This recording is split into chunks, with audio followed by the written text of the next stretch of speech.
नमस्कार दोस्तों, चलिए आज हम शुरू करते हैं एनसीईआरटी हिस्ट्री क्लास 6 का लेक्चर 4 सॉल्यूशंस। क्वेश्चन नंबर 1 है, आप एक छोटे से भूखंड के प्रभारी हैं और आपको यह तय करना है कि कौन सा खाद्य फसलें उगाई जाएंगी। आप कौन से पौधे चुनेंगे, आप बीज कहाँ से लाएंगे, आप उन्हें कैसे लगाएंगे, आप अपने पौधों की देखभाल कैसे करेंगे और वे कटाई के लिए कब तैयार होंगे। तो इसका आंसर है तो मैं चावल की फसल उगाना पसंद करूंगा। फसलों के बीज स्थानीय बीज वितरण दुकानों पर उपलब्ध हैं। रोपण से पहले मैं मिट्टी को नरम करने के लिए उसे जोतूंगा, फिर उसमें बीज डालूंगा। चावल को पानी की बहुत ज़रूरत होती है, इसलिए मैं नियमित रूप से इसकी सिंचाई करूंगा। चावल की फसल लगभग 160 दिनों के बाद कटाई के लिए तैयार हो जाती है। चलिए नेक्स्ट क्वेश्चन हमारा है,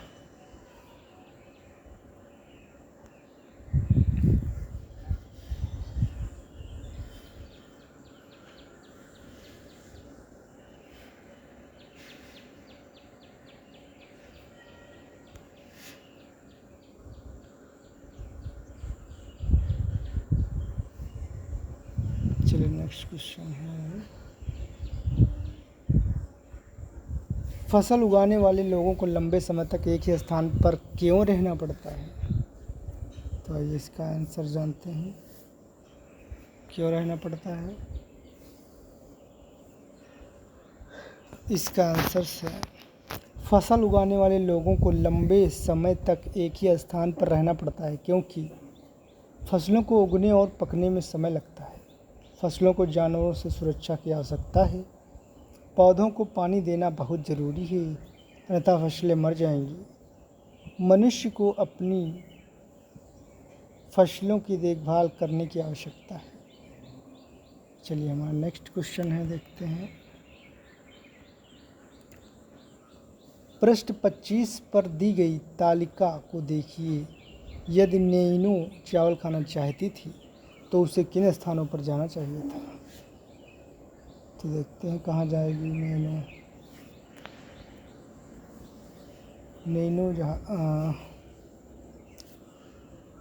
चलिए देखते हैं। नैनो को चावल खाने के लिए निम्नलिखित स्थानों पर जाना चाहिए था। नंबर 1 कोल्डिहवा, वर्तमान यूपी में है, उत्तर प्रदेश में स्थित है। दूसरा है महगरा, ये भी वर्तमान उत्तर प्रदेश में स्थित है। नोट, पुरातत्वविदों को उपरोक्त स्थानों पर चावल के अवशेष मिले, इसलिए नैनो को वहाँ जाना चाहिए था। तीसरा क्वेश्चन से, पुरातत्ववेत्ता ऐसा क्यों मानते हैं कि मेहरगढ़ में रहने वाले बहुत से लोग शुरू में शिकारी थे और बाद में पशुपालन अधिक महत्वपूर्ण हो गया। चलिए इसके आंसर देखते हैं। पशुपालन के बारे में है कुछ। पुरातत्वविदों का मानना है कि मेहरगढ़ में रहने वाले लोग शुरू में शिकारी थे, लेकिन बाद में चरवाहे बन गए क्योंकि खुदाई के दौरान जंगली हिरणों और सूअरों की हड्डियां मिली,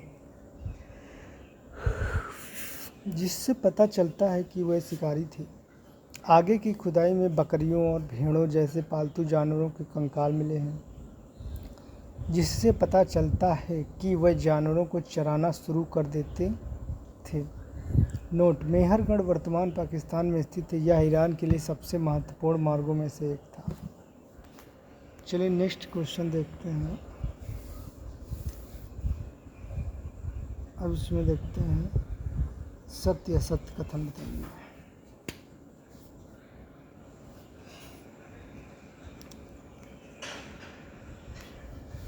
देखिए, हल्लूर में बाजरा पाया जाता है पाया गया, ये तो सही है। बाजरा हल्लूर में पाया जाता था, जो वर्तमान आंध्र प्रदेश में स्थित है। दूसरा है, बुर्जहोम में लोग आयताकार घरों में रहते थे, ये गलत है। बुर्जहोम में लोग गड्ढे वाले घरों में रहते थे। बुर्जहोम वर्तमान कश्मीर में स्थित है। मेहरगढ़ में आयताकार घर पाए गए हैं। फिर अगला है, चिरांद कश्मीर में एक स्थल है, ये गलत है क्योंकि चिरांद वर्तमान बिहार में स्थित है, कश्मीर में नहीं है। 2 जाली हेडिंग में पाया गया जेडाइट संभवतः चीन से लाया गया था, ये भी सत्य है। जेडाइट नामक पत्थर संभवतः चीन से लाया गया होगा। चलिए नेक्स्ट क्वेश्चन देखते हैं।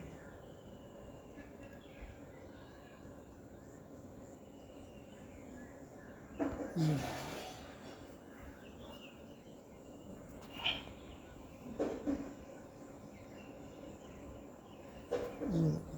3 तरीकों की सूची बनाइए जिनसे किसानों और चरवाहों का जीवन शिकारी संग्राहकों से भिन्न रहा होगा।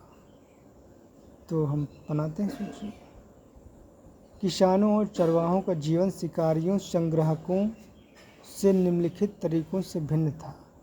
पहले नंबर है किसान चरवाहे, दूसरा कॉलम है शिकारी संग्राहक।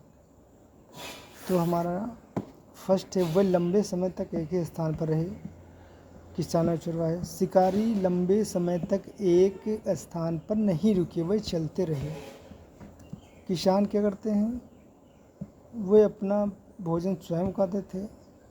शिकारी अपना भोजन के लिए जंगली जानवरों और पौधों पर निर्भर थे। किसान उन्होंने पालन के लिए भेड़ और बकरी जैसे जानवरों को पालतू बनाया। शिकारी संग्राहकों ने कोई जानवर नहीं पाले और किसान अस्थायी बस्तियों में रहते थे। शिकारी संग्राहक अस्थायी बस्तियों में रहते थे।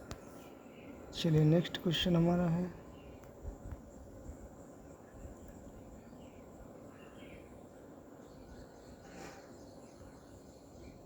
फिर इसमें भी तालिका बनाना है। नेक्स्ट है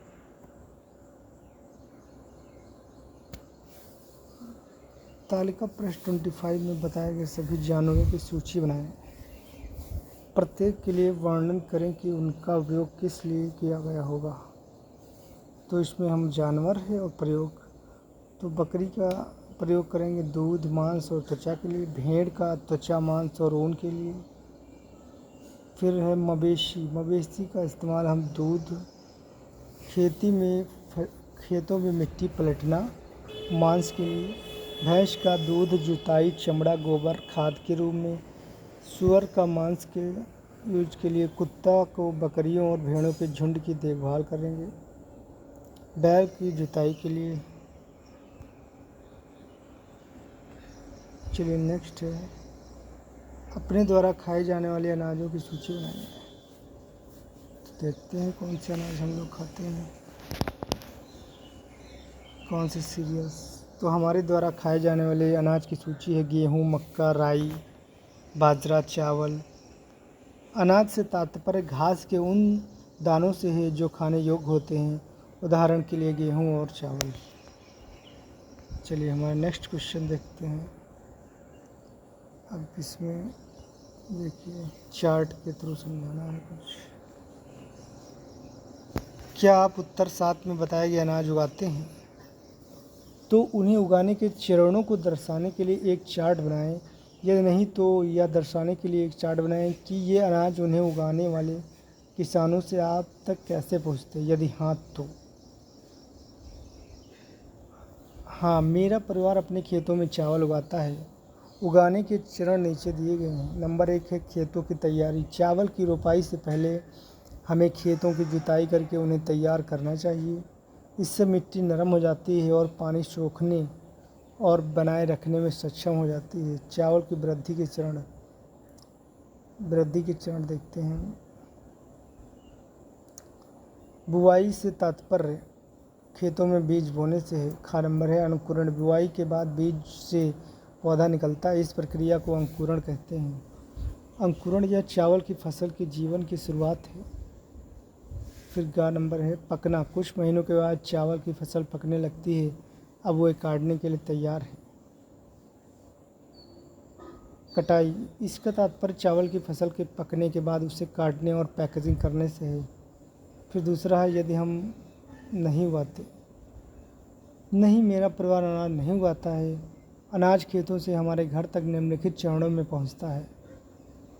किसान से बिचौलिए होते हैं, बिचौलिए से थोक विक्रेता, थोक विक्रेता से खुदरा विक्रेता, इससे फिर ग्राहक को मिलता है। किसान वह लोग जो फसल उगाते हैं, बिचौलिया वह व्यक्ति जो किसानों को फसल बेचने में मदद करता है।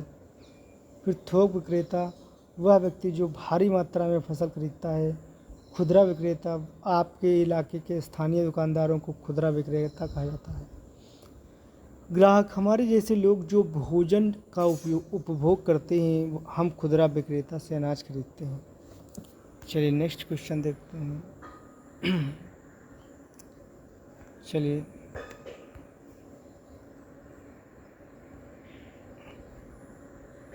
तो दोस्तों चैप्टर 3 के सॉल्यूशंस समाप्त हुए। नमस्कार।